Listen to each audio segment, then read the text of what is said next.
बेशक धनानंद पोरस के साथ है सेलुकस, पर जिस सोच का बीज मैंने उसके सहन में बोया है वो ज्यादा दिन तक पोरस के साथ नहीं रहेगा। बंद करो ये स्वांग, मैं भी देखता हूँ आज विजय कौन होता है।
पौरव राष्ट्र में आप सभी का स्वागत है।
क्षमा करें पौरवराज,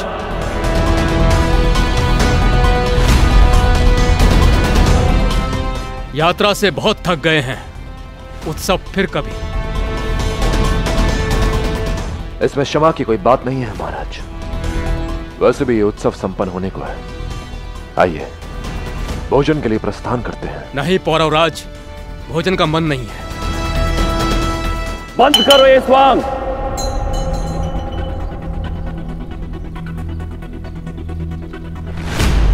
इन क्षत्रिय राजाओं में इतना भी साहस नहीं कि मुझे मेरे मुख पर कह सके कि इन्हें एक नापित नंद के साथ भोजन करने में अपमान का अनुभव होता है।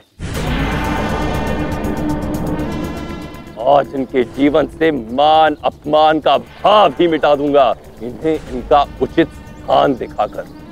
तो अब तुम हमें हमारा स्थान बताओगे धनानंद? स्थान तो हम तुम्हारा देख ही चुके हैं धनानंद।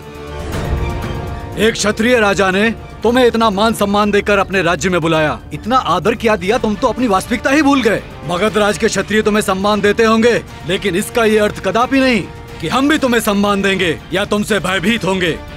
और यदि तुमने अपनी सीमाएं लांघने का प्रयास किया तो हम तुम्हें तुम्हारा उचित स्थान दिखाने में बिल्कुल संकोच नहीं करेंगे।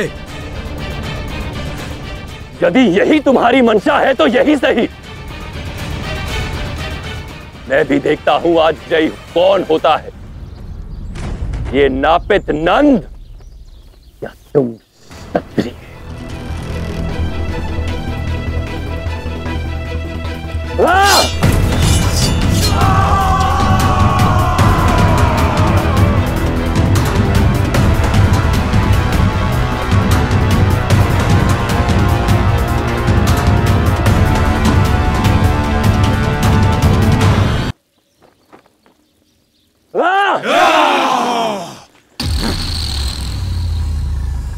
ऐसा मत कीजिए, आप सभी हमारे लिए एक सामान है, हमारे अतिथि हैं। बात अतिथियों के मध्य की है पौरवराज, आप बीच में ना आइए। हाँ पौरवराज, आज इनकी मृत्यु ने इन्हें पुकारा है। हम सभी भाई हैं और एक भाई दूसरे भाई के प्राण नहीं लेते।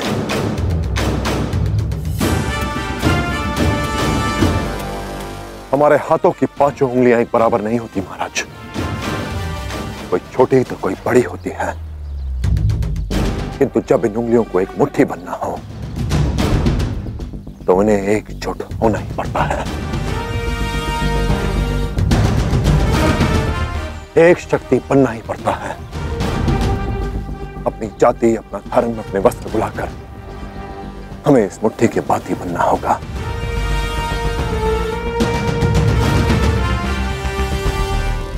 तभी भारत की वो मुट्ठी बनेगी जिसे कोई विदेशी तोड़ नहीं पाएगा। और यही मुट्ठी उस अलेक्जेंडर को मुंह तोड़ जवाब देगी। ये मेरा वचन है आपसे।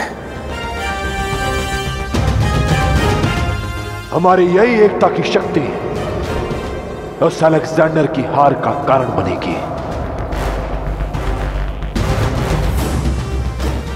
अब आप सब पर है कि आप अपने ही भाइयों के सर काटना चाहते हैं या उन विदेशियों का रक्त बहाना चाहते हैं। आप उचित कह रहे हैं महाराज। हमारी आंखें खोलने के लिए धन्यवाद। हम शपथ लेते हैं कि अपनी अंतिम श्वास तक आपके साथ होंगे। हम एक होकर दिखाएंगे। आपकी आवश्यकता हमें आज ही नहीं, उस समय भी होगी जब पूरा भारतवर्ष एक सूत्र में बंधा होगा, जब अलेक्जेंडर हार जाएगा, ताकि आप हमारा उचित मार्गदर्शन कर सको। आप भारतवर्ष के सबसे महान और शक्तिशाली राजा बनोगे। सूर्य बनकर इतिहास में नाम चमकेगा आपका। हमारी सेना यहां और यहां तैनात रहेंगी। व्यर्थी समय नष्ट कर रहे हैं आप महाराज पुरु। अलेक्जेंडर झेलम पार करने का कभी सोचेगा भी नहीं। हमारे महामहिम सम्राट धनानंद ने अपनी शक्ति और पराक्रम का परिचय दे दिया है उस अलेक्जेंडर को। और उसके पश्चात भी यदि वो झेलम पार करने का साहस करेगा तो वो अपनी मृत्यु को निमंत्रण देगा। सिंह निर्विवादित रूप से वन का राजा होता है, तब भी सदैव सतर्क रहता है।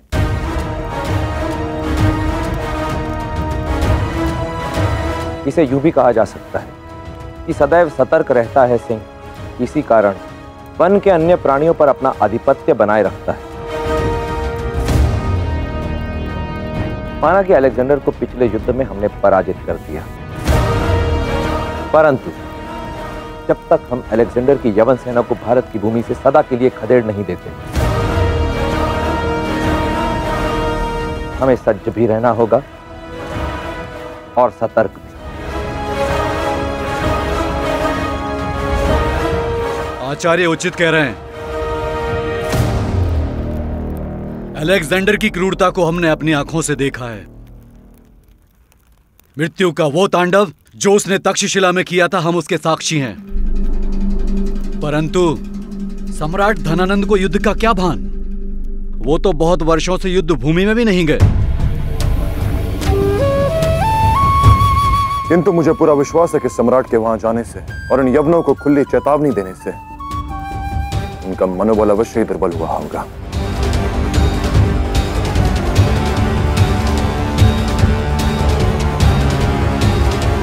और ये बात हमारे हित में है महाराज। पौरवराज, आपकी क्या रणनीति है? हम इस बार प्रतीक्षा नहीं करेंगे, झेलम पार करके प्रहार करेंगे।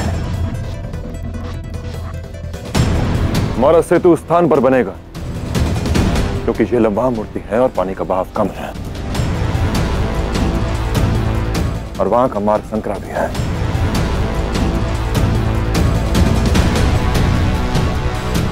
और सबसे महत्वपूर्ण बात तो यह कि अलेक्जेंडर इस मार्ग के विषय में कुछ नहीं जानता।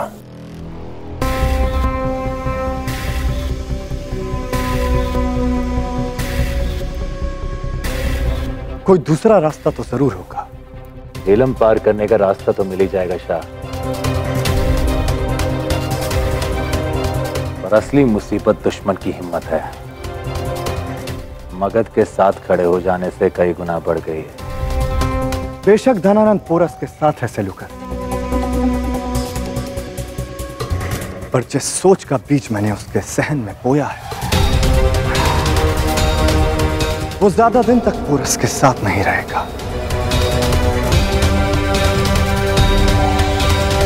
आप सब मेरी रणनीति को समझ ही गए होंगे, तो बताइए क्या मत है आप सबका? ऐसी रणनीति तो आज तक किसी ने नहीं बनाई। हमारी जीत निश्चित है पौरवराज।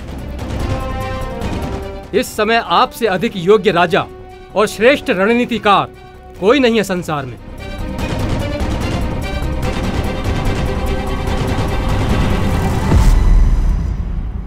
जिस तरह एक छोटी सी चिंगारी हवा मिलते ही पूरे शहर को जला देती है, ठीक उसी तरह शक की ये चिंगारी भी कुछ ऐसी ही दास्तां बनी। पोरस के खिलाफ जो शक की चिंगारी मैंने धनानंद के दिल में भरी है, वो बहुत जल्द वहम में बदली। जब धनानंद अपने आप को महसूस नहीं करेगा और उसके बाद पोरस पर कयामत बरसेगी। फतेह की हवा बहुत जल्द हमारे हक में होगी सेल्यूकस। महामहिम, हवा की दिशा बदल गई है। स्पुरों का वैभव और भी बढ़ता जा रहा है। कहीं ऐसा ना हो कि ये मगध से भी बड़ा हो जाए।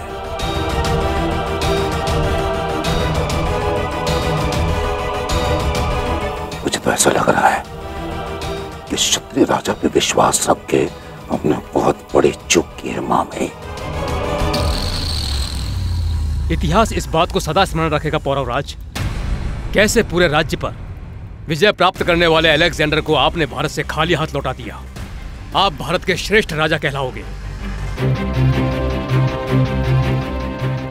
सूरज तुम नहीं, वो पोरस है जो धीरे धीरे आगे बढ़ रहा है, और जैसे जैसे वो आगे बढ़ेगा तुम्हारा रसूख नीचे आता जाएगा, और फिर ना तुम रहोगे ना मगध।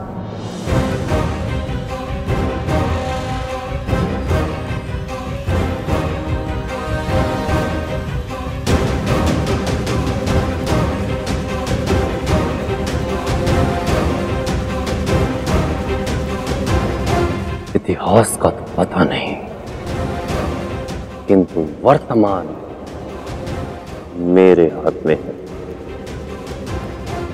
अब धनानंद संसार को वो आनंद देगा जो इतिहास सदैव स्मरण रखेगा।